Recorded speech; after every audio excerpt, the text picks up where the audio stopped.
જ તસ્કરો પણ બેફામ બન્યા છે। અમદાવાદમાં સોના ચાંદીની દુકાનમાં કરી છે ચોરી। હાટકેશ્વરમાં સોના ચાંદીની દુકાનમાં ચોરી કરી છે। દુકાનની દિવાલ તોડીને ચોરી કરી હતી। તસ્કરોએ દુકાનમાં ચોરીને અંજામ આપ્યો। જ્વેલર્સ દુકાન ખોલતા ચોરી થઈ હોવાનું તેને જાણવા મળ્યું। અમરાઈવાડી પોલીસે ચોરીની ઘટના અંગે તપાસ હાથ ધરી છે। સામાજિક તત્વોનો આતંક યથાવત છે। અમરાઈવાડીની કુખ્યાત સત્યા ગેંગે જાહેરમાં મચાવ્યો છે આતંક। અગાઉ દારૂની બાતમી આપ્યાનું વેર રાખીને હુમલો કર્યો છે। ફરિયાદીએ થોડા મહિના પહેલા સત્યાની દુકાન લીધી હતી અને દુકાનમાં દારૂ હોવાને લઈને ફરિયાદ કરી હતી। અમરાઈવાડી પોલીસ સ્ટેશને નોંધાવી હતી ફરિયાદ, જેની સત્યા ગેંગે અદાવત રાખી અને તેના સાગરીતો સાથે હુમલો કર્યો છે। તો હુમલાની સમગ્ર ઘટના સીસીટીવીમાં કેદ થઈ છે। વટવા જીઆઈડીસી પોલીસે માત્ર અરજી જ નોંધી હોવાનો આક્ષેપ પણ થઈ રહ્યો છે। વધુ અપડેટ મેળવીશું સંવાદદાતા ઋત્વિજ પાસેથી। જે ઋત્વિજ, સત્યા ગેંગનો આતંક। હજી વાત કરીએ તો આજે સમગ્ર જે મારામારી થઈ છે તેમાં ક્યાંક ને ક્યાંક ભાડુઆત અને મકાન માલિક છે તેઓ વચ્ચેની જે અદાવત હતી તેને લઈને મારામારી થઈ હોવાનું જાણવા મળી રહ્યું છે।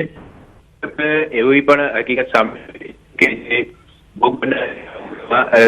તેણે અંદર દુકાન અને એ દુકાન રિનોવેટ કરાવી હતી અને રિનોવેટ કરવાના જે પૈસા હતા લેતી હતી આપણે જે માલિક છે તે સાથે ચાલી રહી હતી। તો બીજી તરફ ક્યાંક ને સામે આવી છે કે આ જે ભોગ બનનાર છે તેણે જે આરોપી છે તેના વિરુદ્ધની અંદર અમરાઈવાડી પોલીસની અંદર એક જે દારૂને લઈને પોલીસને જાણ પણ કરી હતી કે જે આરોપી છે તે પોતે દારૂની હેરફેર કરતો, દારૂ પીતો હોય તેવી જાણ કરી હતી અને તેને લઈને પણ અદાવત રાખી હોવાનું હાલમાં જાણવા મળી રહ્યું છે। જોકે સમગ્ર ઘટનાને લઈને હાલમાં વટવા જીઆઈડીસી પોલીસ દ્વારા આ મામલે ફરિયાદ નોંધવાની તજવીજ શરૂ કરવામાં આવી છે।